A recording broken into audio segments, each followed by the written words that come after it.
morning. I am surrounded by cords and things and things and things. Welcome to Mornings with Marva, where authenticity lives and thrives to create a space of growth, healing, and joy. I am your host, Andrea Lawful Sanders, and each day we will cover the topics that are informative and engaging while learning from each other. Happy Wednesday to each and every one of you. It is going to be a great day. We have Speaker of the House, Joanna McClinton, that's joining us this morning. We have news to share with you, just a lot of things going on. So again, I'm in this book because I have this is about maybe about 40 or 50 morning inspiration from my morning motivations that I would do over the years on social media, and I turned it into a coffee book. So, there's a couple of things that I want to read. Never allow selfish and self serving people who deem themselves leaders spaced in your head as they work diligently to keep you outside of the action. There is a high probability that you don't want to be on the inside of their self imposed hierarchy because I can almost guarantee there is no teamwork or shared thought happening. Rather, it's one main person pulling the strings of those they have chosen to encircle them. And make no mistakes, you are chosen because you are seen as a team player, which really equates to your being easily manipulated because you crave something you think those people can give you. You are bought and sold with the first nod of your head. When you are original in thought and deed, be the kind of person that listens more than you talk, find wisdom even in the small things, and never think so highly of yourself and achievements that you forget to serve instead of having your ego served. Good morning. I see you all are on YouTube. Let me just share with all of you that I am in. Good morning, Alexandra. Good morning, Laura. Good morning, Melissa.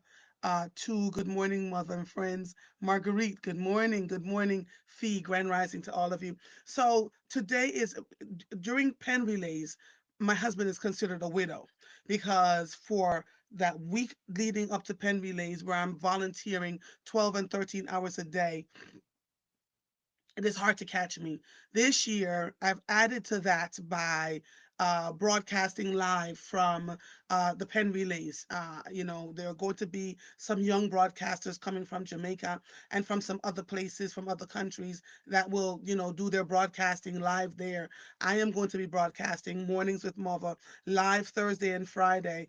And as usual, if you've been watching me over the last 20 years that I've been volunteering at the Penn Relays for the Team Jamaica Bickle, they would run over to me and say, Andrea, can you interview this one? Andrea, can you interview that one? So I'm taking all my live equipment, going to the pen relays, and throughout the day, I will be live broadcasting. So you'll see me popping up on social media, popping up on YouTube, live broadcasting some of the athletes as they win their races, etc.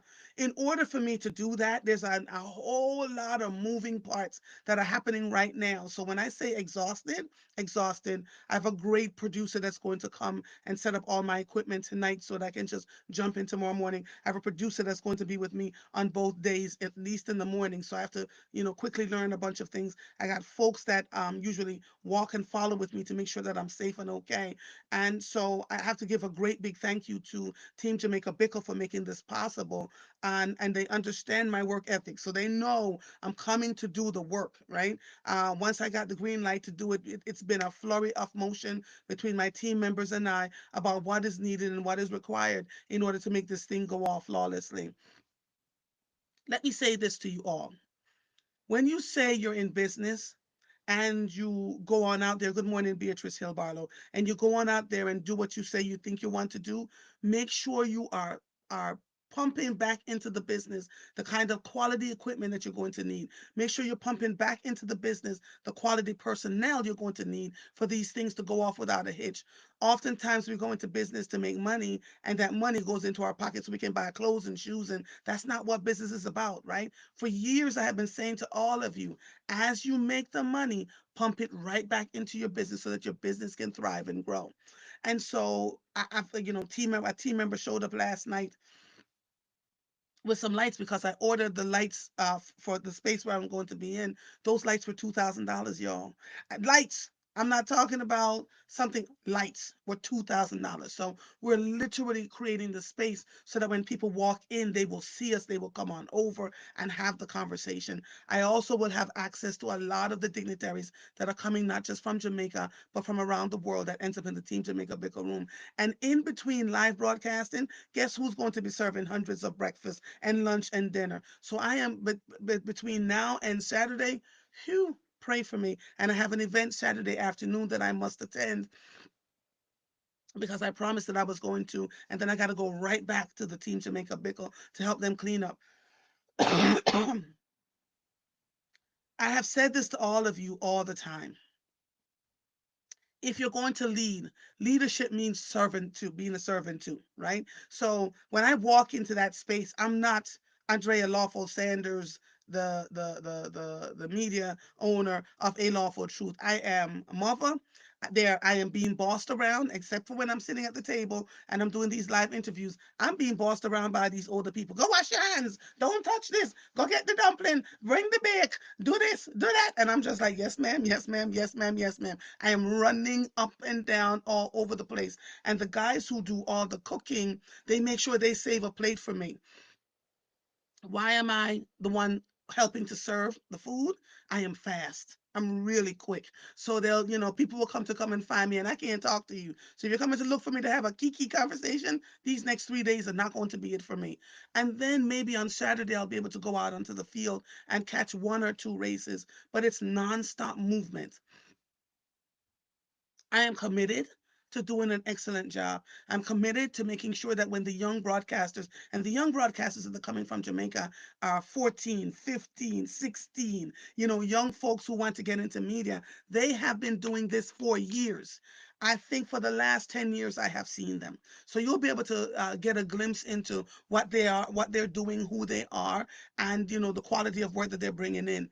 So there's a lot that's going to be happening, that's going to be taking place. I My producers for the morning show will only be with me until about 7:45. So I'm going to see if I can get somebody else to stay with me all day as I'm live broadcasting throughout the day between serving food. But the pen relays are upon us. It's here, y'all. It is absolutely here. I would normally have on one of my Jamaican t-shirts, but I've got the Speaker of the House, Joanna McClinton, who's going to be joining me today. And so, Mova had to do a thing, to do a thing. I need a couple of volunteers today. So, Marguerite, if you're still on, I may need you and a couple of other people to help me because I got to get the banners and the tablescape and all the things. And then we got to pack the car so I can meet the producer. So all of those things are happening right now. Let's see. Let me cover a little bit of news before the Speaker of the House comes on. Whew, it's a lot going on out here, right? Let me see. Maybe he'll have it in the news over here. My content producer. There is a man, and I saw this this morning, but I also saw this. Let me see if somebody can send me the link quickly. Let me see if I can find it. And I need to stop saying ah. A Florida man's disturbing Facebook post has sparked widespread outrage online after he shared an image from a doorbell camera of a little black girl and fantasized about shooting her. Tyler Chambers is coming under the fire, posting a picture of a young black girl who visited his home in the Tampa suburb of Riverview and captioned it, "You're lucky you weren't home for me to shoot your ASS dumb BITCH." Now, let me let me have a conversation with all of you. I have said this and I'm going to keep saying it. The people who are being hateful in this country are your neighbors. The people who are targeting brown brown people, black people who they think should not be here live right next door to you. They're your doctors, they're your teachers, they're your lawyers, they're business owners. This little girl was knocking on the door in her neighborhood to sell, I don't know, whatever it is that little girls sell, maybe Girl Scout cookies, whatever it is. And he was fantasizing about what he would have done to her had he been home. We have to be mindful about our children, grown and not so grown, and have the conversation with them about the folks that are around them. Could be in a store, could be on the street, could be people are just plucking folks off in their hatefulness to prove whatever point it is that they're trying to prove. And so start to have the conversations. Start to have the conversations because it is absolutely necessary. She would have been another Trayvon Martin because of some hateful person who did not like black people. This little girl was 9 or 10 years old. We have to be careful out here. It's absolutely nuts, right? So I'm going to do a little bit more about it because he actually went in and said a whole lot more. And then when people started targeting him, he canceled he deleted his Facebook page. But there are plenty more people like him around, right? So be very mindful with yourselves and with your children. If you don't know your neighbors and you've always had this unction or this feeling, even the ones that have been absolutely kind, and all of a sudden they stop talking to you, and all of a sudden they can't say good morning, and all of a sudden it's just an issue, be very, very careful. I have had this feeling for a good while now that those people have been incredibly quiet because they're planning something, and you'll know. So make sure your homes are fortified. Make sure your gas tanks are filled with gas. Make sure you have enough food to be hunkered down in your homes when the time comes, because I see it. They've been really, really quiet, and I don't think they're quiet because they're feeling like all is well. I believe that they're planning something. When you see stuff like this, it gives you an idea of what is truly going on. Morning, David. Marguerite says, you're showing excellence in how things should be done. You're wonderful to watch. Oh, thank you, honey. Thank you, Bobby. Good morning, Bobby. All right, thank you, Marguerite. Monica, look at the jot on your face when you start talking about the young broadcasters. I know. I love young people. One of their fathers used to live with me, live on the street that I lived on, and so he reached out to me and I said, "Yo, you don't have to say a word. I got her." So he just posted that his daughter flew up yesterday to be a part of the young broadcasters for Team Jamaica Bickle for the pen relay. So they go out on the field and they cover it, and they cover it on the inside, and they've got a whole lot of things going on. And so I love when I say the babies, you play with the babies, you will not see me coming. I've said this for years. Absolutely said it for years. I will not stop loving young people. They're our future. They're the reason they're watching us and all the things that we do. So we have to be very mindful. Good morning, Jania, and good morning, Shaquilla.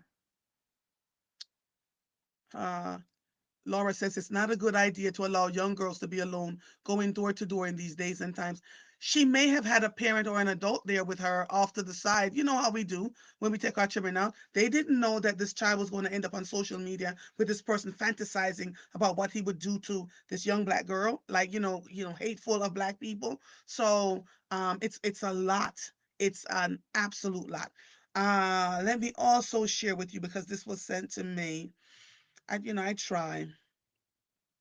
Let's see. Boy, let me tell you something. Here is I can't open this thing. Target is still slated to the consumer boycott against Target extended despite the retailer saying it will fulfill its $2 billion commitment to black owned businesses. So let Target be a lesson to anyone who is in business. The second that um, the president said, anybody with DEI initiatives are going to be punished, blah, blah, blah, whatever he had said way back then, because it's not even been 100 days, but it feels like 100 years. Target was one of the first ones to come out and say they're rolling back their DEI initiatives and they're, the black owned businesses, they're going blah, blah, blah, blah, blah. And what they failed to realize in that moment, had they sat down with their board of directors, had they had a conversation with their business partners and said, what is the best way for us to do this with the least amount of damage to us? then I don't think they would have been here. But they were the first ones. And the black owned businesses started to feel it because they're the ones that had been doing so many things with black owned businesses. They were putting their products in the stores. We were supporting them. We were buying all their stuff. And with impudence, they said, yeah, I'm not just, you know. And black folk and white folk and all the folk was like, yeah, really? What? Say that again? And it took them, this happened in January. It took them until April to ask for a meeting. They asked for it with the Reverend Al Sharpton, and black folk and brown folk and white folk said, yeah, no, we think we'll continue to boycott you. What's the lesson here, boys and girls? What's the lesson here? Sometimes you just need to kiss by your mouth. Sometimes you just need to sit and watch and see. The ones who are rising like cream are the ones who have said, you know what? No. Because money still talks. Money doesn't care what color you are. And if they've done just a little bit of research, while there are way more white folks than there are black folks in this country, black people tend to spend their money more. Not necessarily a good thing, but they tend to spend their monies more. There's discretionary income more on these kinds of things. And so we pulled back. Everybody pulled back and said, all right, it's nice. Every every spring and every fall, I would go into Target and I would buy all the clothes that the grandchildren needed. So they would get all three of them, three of the four, all three of them would get everything for spring and summer. And then at the end of summer, they would get stuff for fall and winter. We talking a lot of coins. I took every bit of that and went to Carter's Babies. You've got to be very mindful about the way you treat people. How many times have I said this? In a world where you can be anything, be kind. That's the difference between the people that stay in business for decades, for 98 years, like Marriott, versus the ones that are in business for 3 or 4 years because they just did not know that customer service is absolutely important.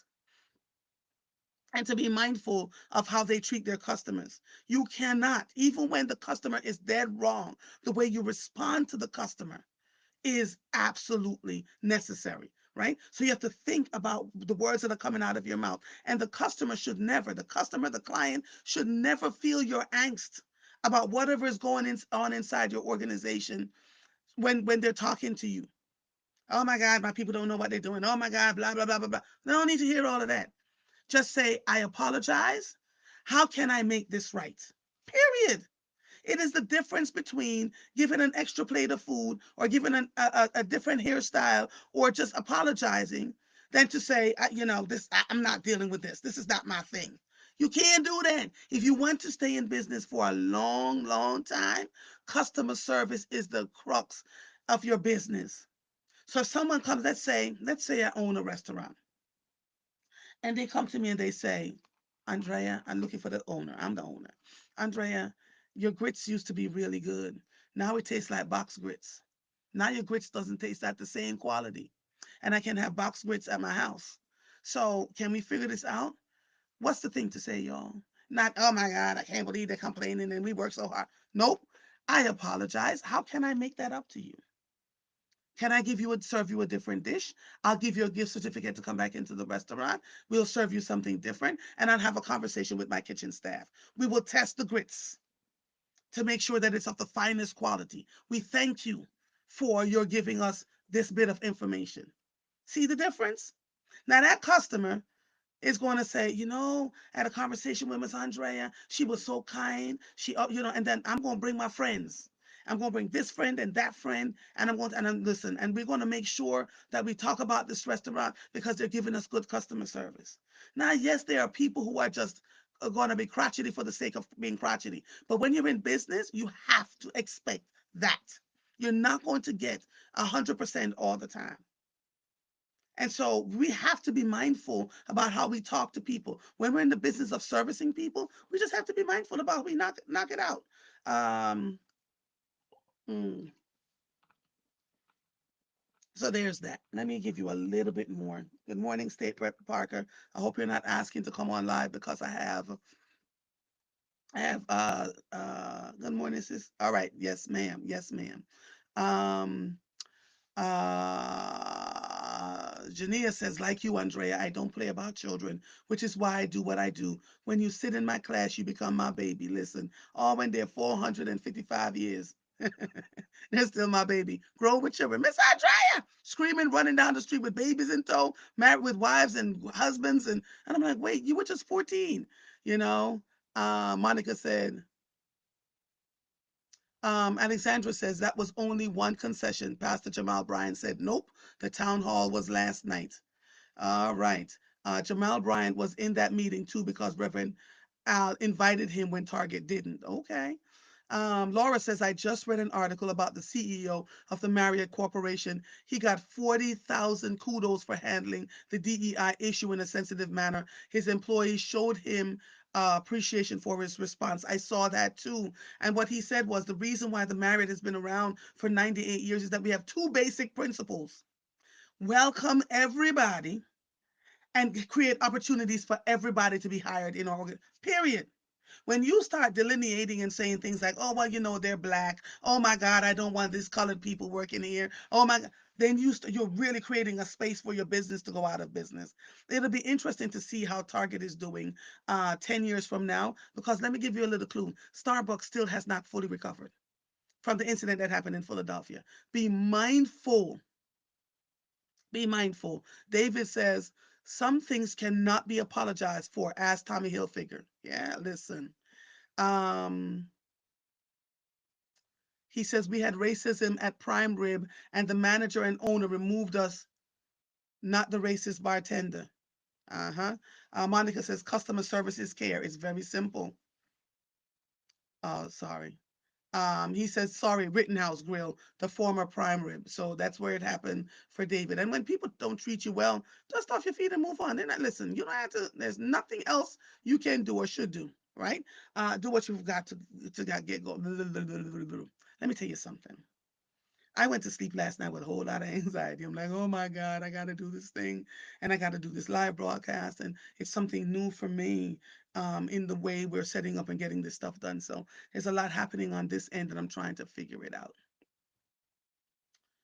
Um, Three more prosecutors on the Eric Adams case resigned, saying they did nothing wrong after the suspension. Three federal prosecutors have chosen to resign instead of admitting wrongdoing following suspensions over their handling of the now dropped federal corruption case against New York City Mayor Eric Adams, saying it is the Trump administration's handling of the case that was wrong, according to a letter seen by NBC News. Celia Cohen, Andrew Rohrbach, and Derek Wickstrom were assistant U.S. attorneys who were suspended after they refused to take part in the Department of Justice's move to drop the prosecution against Adams. A federal judge ordered the case permanently dropped last month so that the charges couldn't be used as leverage over Adams, who was cooperating with the Trump administration's immigration priorities. History will tell you over time about Eric Adams too. I promise you. You all may think that he's gotten away with this. History will tell you. Only a matter of time. Um, Former football star and media personality Shannon Sharp is accused of sexual assault by his ex-girlfriend. He vehemently denies sexual assault and battery allegations filed in a lawsuit against him, alleging that he's the victim of a blatant setup and shakedown attempt. Sharp has been accused of sexual assault and battery, in addition to engaging in the intentional infliction of emotional distress in a lawsuit filed in Clark County, Nevada on Sunday. According to the suit obtained by USA Today Sports, the plaintiff, listed under the alias of Jane Doe, alleged that Sharp sexually assaulted her twice, once in October of 2024 and again in January 2025. They met at a Los Angeles gym in 2023 when she was 19. Um, I see, I see the conversations happening on social media about this, and people have a tendency to dig up your stuff when you least expect it. So there was a clip from Monique, comedian Monique, who told him to leave those young girls alone. And I am under no illusion that there are going to be folks that want to rip him apart. No, you did not miss Speaker McClinton. She's coming on soon. Want to rip him apart because he just signed a $100 million deal, and I'm sure he's left some skeleton somewhere. What else did I say? In a space and place where you can be anything, always be kind, because there's always somebody gunning for you. So when you show up as kind to folks, when these things pop up, they're going to be folks who are just like, he did this or she did this, and I'm not. Because, social media has become trial, judge, and jury of folks when they're going through things. Now, I'm not here to convict or exonerate Shannon Sharp. I'm just saying this is what's going on with him right now. So now he is fodder in the news, and whatever he has done and however he's done it is about to become open discussion. Alexandra says, "Watch out, mother." Roland Martin, here comes mother. And running for mayor, we will not be running. Who's running for mayor again? The audio conversation and her name are out there. Oh, okay, okay. But what I'm seeing is black women saying, "We the 92%. We're getting ready to go wrap our fans, and we're gonna, cause it's out there that he doesn't like black women and that he only dates white women, and sisters are up in arms about that." I listen. I don't have a dog or a bone in this fight. I am just watching this all unfold to see what comes out of it. So pay attention to all of this, right? Let's see what else is happening in the news. The Department of Education announced on Monday that it will start collecting federal student loans in default on May 5th, ending a pandemic era pause that began roughly 5 years ago. More than 5 million borrowers are in default, the department said in a news release. Federal student loans go into default after 270 days without payment. American taxpayers will no longer be forced to serve as collateral for irresponsible student loan policies, Education Secretary Linda McMahon said in a statement. The Biden administration misled borrowers. The executive branch does not have the constitutional authority to wipe debt away, nor do the loan balances simply disappear. Are they taking away the debt from people that were excused? Ooh, Father Abraham. I need to now go and research this to see what I can find. Um, all right, well, listen, I'm going to have to catch up with some of this stuff. Good morning, good morning. Laura says that's a whole mess with Shannon Sharp. There's an audio of, I can't. They need to behave themselves. Good Good morning, Mother. Good morning to your followers, your watchers, your listeners. Happy Wednesday. Happy Wednesday. Do you know we've been waiting for a while to have this conversation with you, my sister? Yes, I do, and I No apologize. We, worries. we No had a lot worries. going on. And I understand that. And you look fabulous first thing in the morning. I'm just here, just, hanging out. You do. That red lipstick is popping. Thank you. A 6 a.m. wake up. I can't brag about too much today. I'm just glad to make it. I know. Let me introduce you to the folks who may not have any idea who you are, or if you're not in Philadelphia or Pennsylvania, or watching television because you've been on national news quite a bit, especially over the last few months. Let me introduce you. Lord, this allergies. Who, let's see. Joanna McClinton is a Democratic politician representing Pennsylvania's 191st legislative district, encompassing parts of Philadelphia and Delaware counties. In February 2023, she made history by becoming the first woman and the first Black woman elected as the Speaker of the Pennsylvania House of Representatives in its 244-year history. I know you've got to be tired. McClinton's educational background includes a Bachelor of Arts from LaSalle, Juris Doctor from, I forgot you were a lawyer. Lord, you were a public defender and served as chief counsel to State Senator Anthony Hardy Williams, known for your advocacy, which is one of the reasons why I like you, on issues such as criminal justice reform, women's right, and equitable representation. McClinton continues to be a prominent figure in Pennsylvania politics. Good morning, Madame. Good morning, Mother. Good morning, everyone who's listening and joined in. It's so good to be here. I am thrilled. I'll get all the updates. I get all the emails. I subscribed a long time ago, so I'm grateful to finally be here too. Thank you, thank you. And it's growing. I'm so grateful to all of you that it is growing. So, there's a lot going on in the Pennsylvania State House. Yes. I know you had a close election. Are you still leading by one seat? Yes, ma'am. Yes, ma'am. So there's that. I need to talk to you about what's happening at the state level as it applies to what's coming from the federal level, Mm-hmm. how that is impacting us in the state. I want you to give us an update on how you're doing, because Yes. we want you to serve, but we also want to make sure that you're okay, because we're looking out for you, right? We're not only praying, Mm-hmm. we're watching, right? Mm-hmm. I see your updates on social media. I think you're smart as hell, because I can tell when something is going on when you put up a scripture. I say, go ahead, Speaker McClinton, tell them the things through the word of God. Some people don't get it, right? But Yep. you literally are doing what needs to be done on behalf of the constituents. And when the snares come, when you Mm-hmm. post those scriptures, I was like, all right, go pray, Andrea, because something is happening. So just Thank know that you. some of us gets it, right? Thank Some you. of us gets it. So where would you like to start? Let's talk about the your leadership as Speaker of the House, Mm-hmm. leading by one vote, and what that means in the House of Representatives. Yes, so I am thrilled to report to your listeners that we won a special election just a little bit about a month ago, exactly a month ago yesterday. It was in Allegheny County. I've got on my black and yellow for those who are listening. I'm representing the Steel City today. Sadly, at the swearing in day in January, our colleague was in, very serious health condition. And just like you pray for me, I pray for my colleague, Representative Gergley. But sadly, at 44 years old, he did not make it. And by the third week of January, he passed away. And while dealing with the tragedy of his sudden sickness and loss, like less than a month of him being sick, we also had to deal with the reality that we have the slimmest majority in any state house in the nation. My friends in Democratic strongholds like New York and Illinois, they're always like, boy, Speaker McClain, you need more Democrats.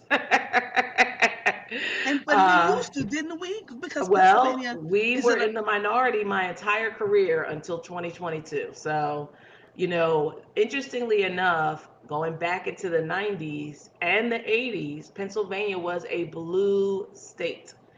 So, yes, we did used to. But what occurred after President Obama was elected, Republicans started to strategically target state houses like where I'm sitting right now and change the maps so that they were less competitive with the rise of the Tea Party and then our horrific, I'm just going to say it, president from 2016. We lost a lot of rural communities that were always with us.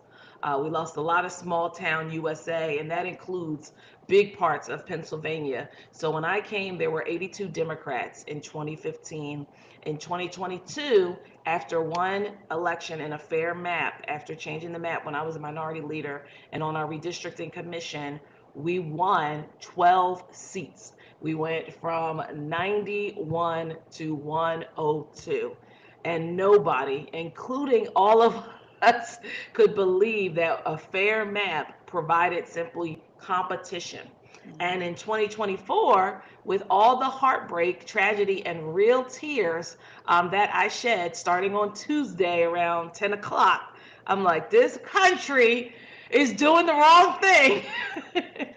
All the disappointment at the top of the ticket, and with the Senator Casey losing, somehow every single member of this caucus, including one member who was in a contested race in Northeast Philadelphia, a brand new member, that we were able to win in 102 seats again.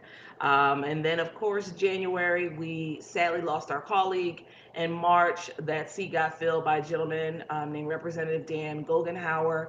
And so we are in a one seat majority. And let me say, while some will say, oh, you don't have enough Democrats, we have enough Democrats for me to have that gavel, for me to run an agenda that supports working people, and for me and my caucus and my colleagues to prevent what's happening in Washington from happening right here in Harrisburg. it's hard. Okay, so I'm just a regular schmegular media Mm-hmm. person. In November, I lost my cookies. Let's. You said you had tears. Girl, Listen, like funeral tears for days. listen. I lost my cookies to the point where I was like, people who I thought were my friends, I was like, okay, ixnay with you, ixnay with you. Because I kept saying, our democracy is on the line. Did you see what I saw when I kept And we're saying that? seeing it now. This Right. is what we knew. It's like people thought people were being paranoid.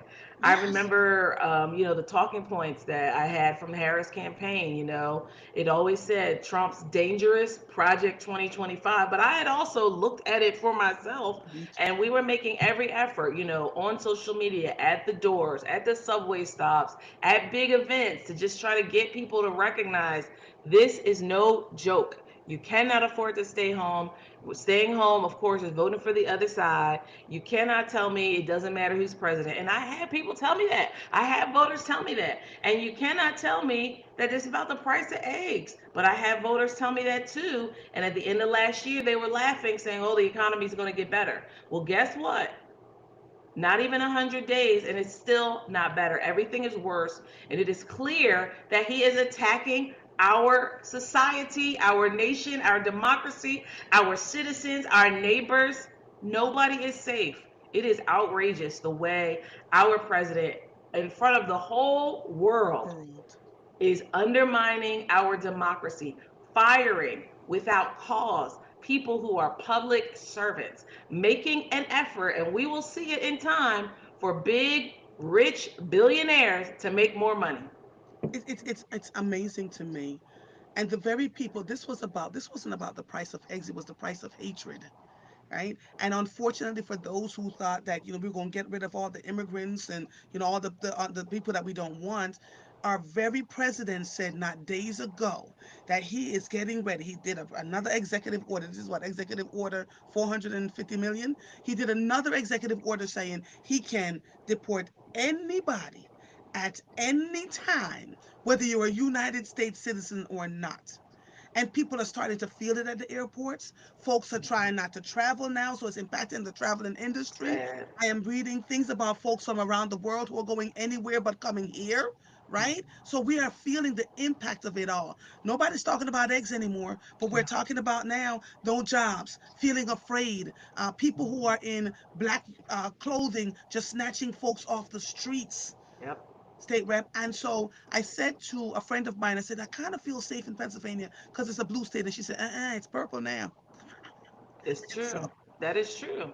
And when we think about how volatile and insidious it is, people say, oh, you have rights. You don't have rights with ICE, and you don't have rights if the president refuses to listen to the courts. that's the part that made me nuts. People kept saying there are three branches of government for a reason. I said, do you understand who you're dealing with? The very basis of our democracy has been demolished, and we're still not quite understanding that America, as we have always known it, is no more. So Mhm. what is happening at the state house Yes. that can help us to gain a little bit of clarity about what choices we have? Because I don't know about rights anymore, but what Yeah. choices we have in our movements going forward. Well, one of the good things that we were able to do, and just we've only been in session, for a couple of months, but the first bill that became a law is from Representative Johanny Cepeda Freitas, and we're talking about all of our neighbors. She is the first Dominican who was elected, a Dominican woman elected to the state house in 2022 out of Berks County. She serves neighbors in Reading and Wissinoming, and she got a bill passed, not only through the House but through the Senate. The governor, Josh Shapiro, signed it into law to create an expansion for poultry technicians so that more people are eligible to take those jobs to scan our chickens. I heard roosters this morning, mother. I was up so early.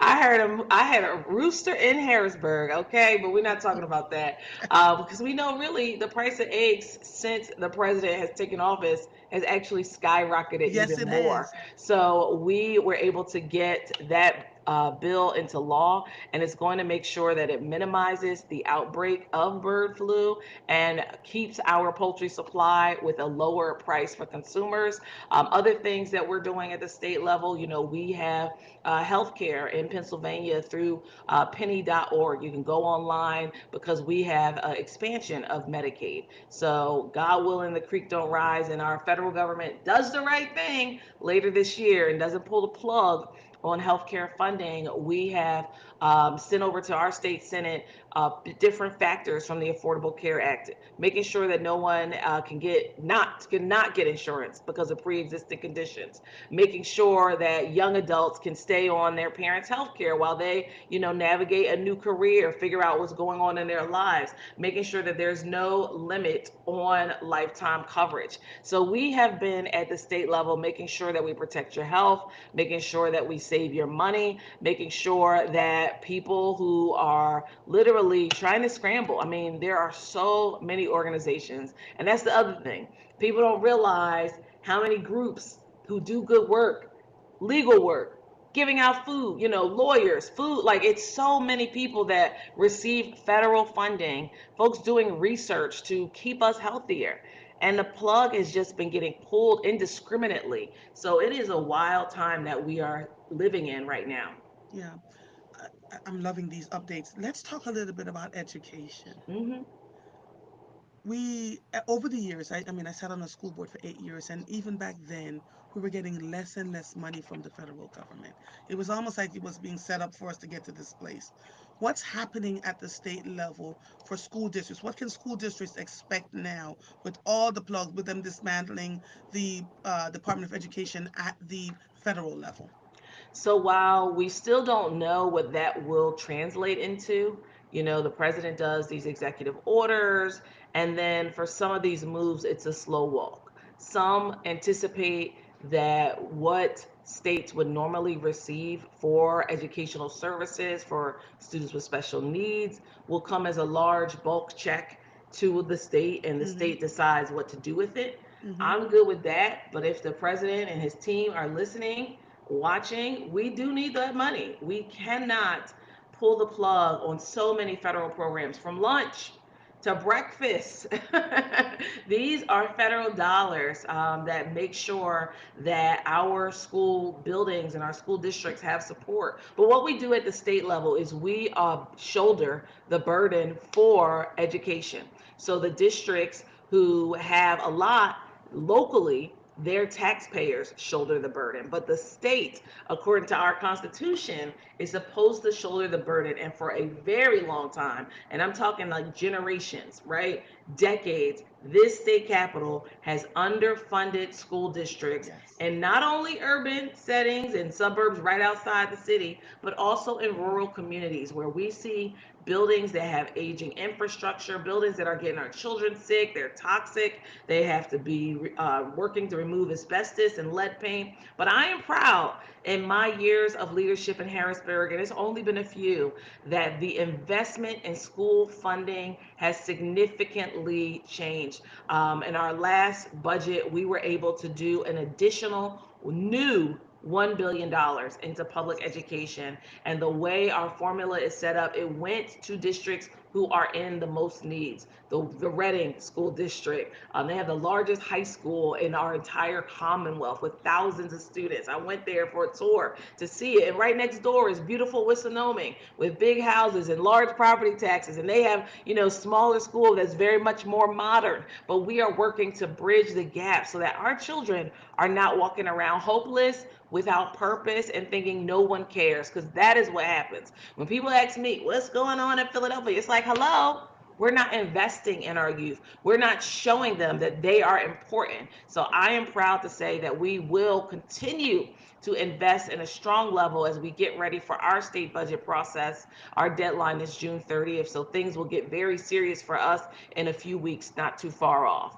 And we have to, pray that all goes well. Now, the governor sued the federal government for the funding for education.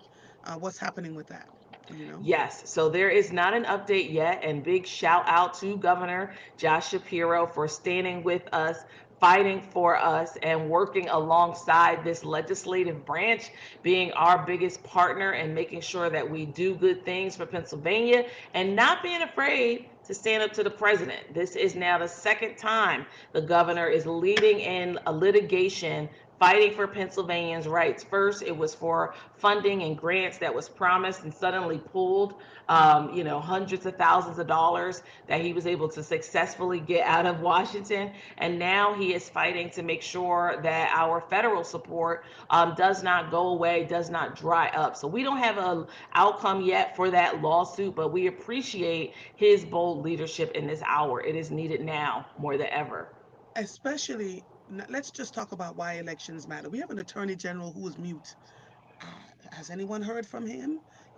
Folks are suing the Yep. federal government, and our attorney general is doing what? Sipping tea? Crickets. It's crickets. So our attorney general was just elected. For those who are not following the race, Mhm. Dave Sunday is a Republican from York. He was the district attorney there for about 10 years. He worked his way up through ADA. He worked his way through law school, working at UPS.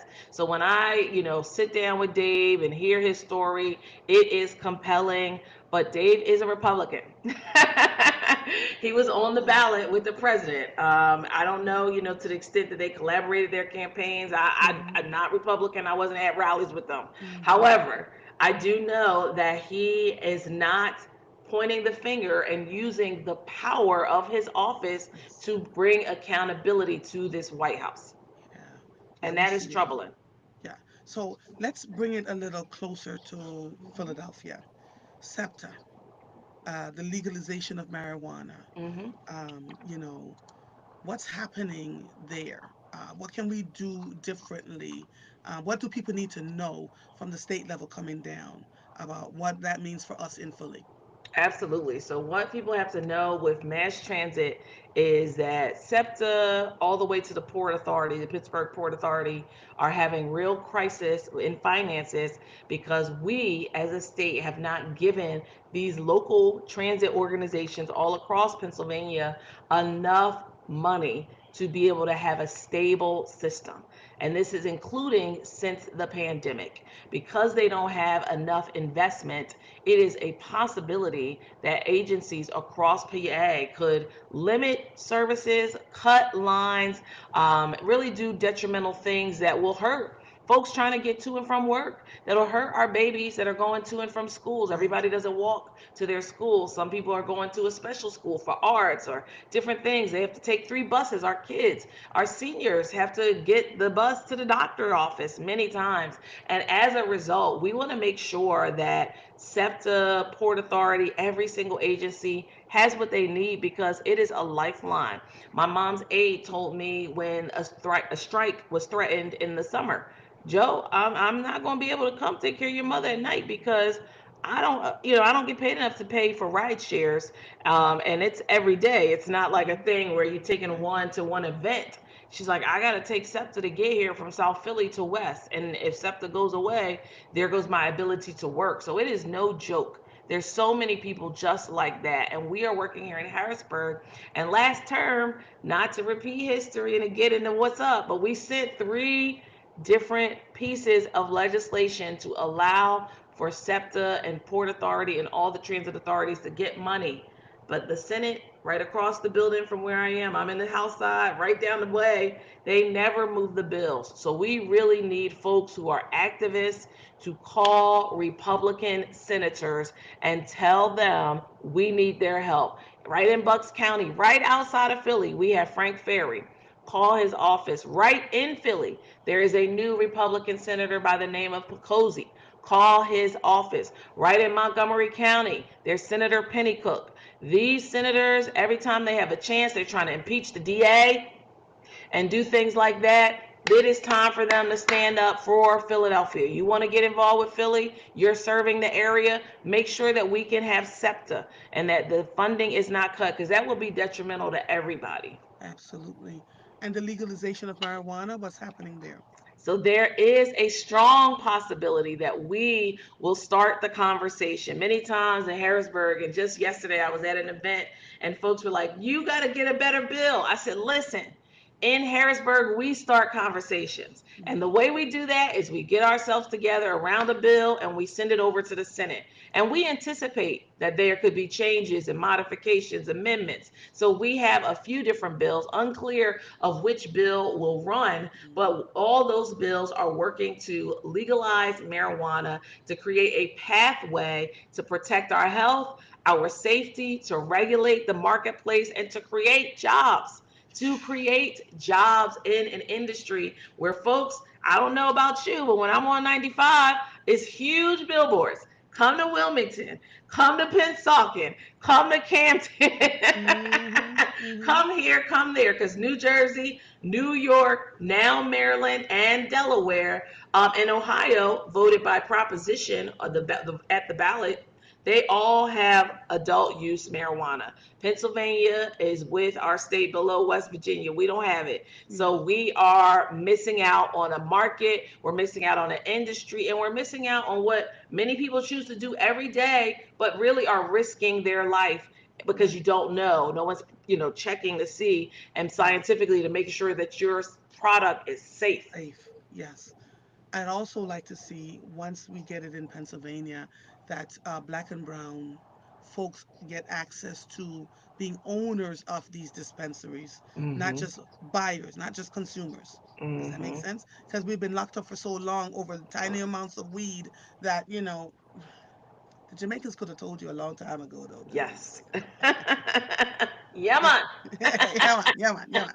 So, let's talk about the upcoming May primaries, the elections. We keep saying elections matter. I think on some level, many folks understand that.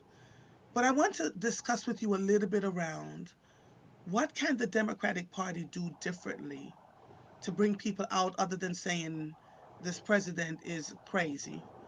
Because we see what's happening and people are still voting for him.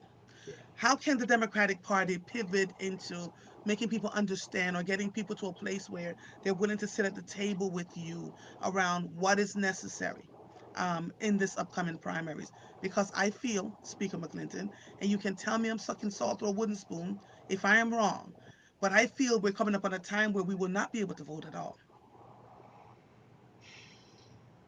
If this particular government has their way.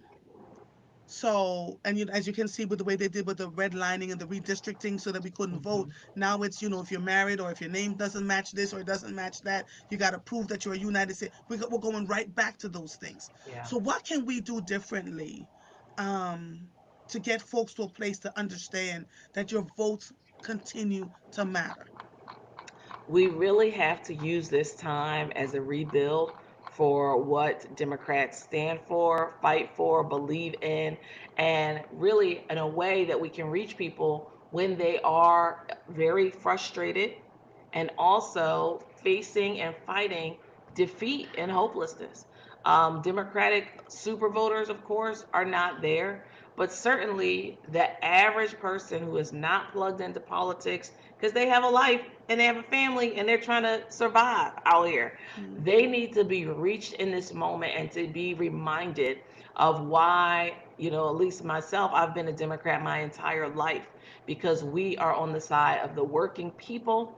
We are on the side of fighting for rights. We are on the side of making sure that you should have opportunity in this land and that, yes, you can still vote, that we can still have a democratic process that is not undermined by people who want to be kings. hmm Yes. Alexandra wrote, get the law changed in Pennsylvania to allow independent voters to vote in the primary. Is that even a possibility? That is certainly a possibility. That is certainly a possibility. I hear from a lot of different voters who say, I want to have a say in who goes on into the November elections. Mm, And what studies have showed, I've sat down with some friends at Committee of 70, nonpartisan organization, studies show that we end up with more moderates in the states that allow independents to have a choice in primaries. That means we don't have an ultra conservative and we don't have an ultra liberal. Liberal. We have somebody who's willing to be middle of the ground, and hopefully when they're going into city council or to the state capitol, that they're willing to compromise to bring progress, 1 inch at a time to build a road and a pathway. So that is something that is possible, because that is an issue that we voted on last session, but it did not get across the finish line. As usual. Okay. I'm going to take these last few minutes to check in on your health and well being. What are you doing to keep yourself? I don't even know how you do it. Let me just start there, right? To keep yourself focused, to keep yourself healthy, to decompress from all the craziness that you have to deal with every day. Because, madam, with one vote uh, that keeps you in the majority, I hardly begin to imagine what you deal with every single day. Now, I know you work out, right? I know you go to church, right? That is important. I know your faith is important to you. But give us some other simple things that you do, like drink tea or shut everything down. What are you doing to keep yourself in a safe and healthy way? Well, thank you for that question, because many times, Mother, people think that, because you're called a public service, you're a Hmm. robot. Amen. I am not a robot. I have feelings, and I definitely, lead with my whole heart. So that can be exhausting. So I have in 2025, as of recently, because some of these things I'm realizing as the year has unfolded. I sat down with my team, where we were like going over like, where are you going to go this year? What are you doing? What are your goals? And I made commitments. And within a month, I realized I've overcommitted. I have overplanned. I need to sit Hmm. down. Right. I need to make sure that when we get through our state budget process, I'm not crisscrossing the country Right. telling people about the one seat majority. Hmm. I can do that in 2026, God willing. But in 2025, I am rolling back commitments I've already made. I don't mean locally, because of course I'm going to be Right. there and in my and for my community. But Hmm. when you have to work at this level, it is important that people in other states who never seen you or heard of you, because they're not listening to us right now, Right. know about your work, because they care about this type of work and they want to be a partner in this type of work. So that means getting on planes, going all around, getting on the road. But I am intentionally slowing down. We had another meeting online. I said, I know I said I was going to go to the Urban League conference and the NAACP, and I was going to do this in July. And if we finish the budget on time, I want to be a guest at Essence Fest. But listen, I'm going to slow that back. Good for you. Good for you. I'm gonna slow that back, and I'm gonna make sure that I make time to visit with my family, make time to make good dinners, make time to enjoy tea, make time to catch up with folks who I've always known. And I'm always like, I don't have time for lunch or breakfast or dinner because I'm Hmm. overwhelmed. Yeah. Understood. Yeah. Understood.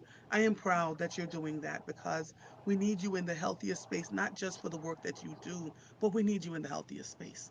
Black women in particular, are overwhelmed, overworked, and we're all just trying to figure out how to pull back without disappearing completely. And to your point, you're doing work nationally as well as statewide, and so it has been a pleasure. I'm one of those people who would like to sit and have lunch with you, but I know that's not going to happen until 2030, somewhere along the line. No, we making time. So I'm pulling Listen, it's a back. lot. I get it. I get it. Cause at my level, I'm telling people I can't. I don't have time. I can't. I'm sorry. I can't. And it feels bad. But if we don't take care of ourselves, Yes. nobody's going to force us to do it. So it has been such a pleasure. And thank your team for me. Thanks, Mother. Have a great Thank your team. day. Thank your team for me, please. Oh, Let yeah, them they're know we sitting here. appreciate We're you. here together. All right, because I want them to know that I do appreciate the effort that they have put in to making sure that you're sitting here. You go have breakfast, do whatever it is that you have to do. We appreciate your being here, and we look forward to talking with you soon. Okay? Thank you. Have a good Bye day. bye. Bye bye. Bye bye. Oh my God. I have 1 minute. I have to go to the gym. Uh, you know. when we ask people to go into service, and when we can see that they're doing the work, because there are folks who take public service and they just sit back and go to press conferences, and but you see the folks who are absolutely doing the work, it takes a toll. It absolutely takes a toll. So it's wonderful to hear her say that she's going to pull back. Good to hear her talk about what's going on with SEPTA, what's happening with education, what the work they're doing at the State House, why elections absolutely matter, that the Democratic Party is pivoting and trying to figure out how to reach more folks, because they're part of the working class, instead of bleeding Democrats. And a lot of people are now independents, trying to figure out ways to get independents to vote in the primary. So they're looking at that, but it's stalled, right? So your Senate races in Pennsylvania absolutely matter. Excuse me, you have to go vote. You must vote. You must vote not just for the House, but learn who the senators are.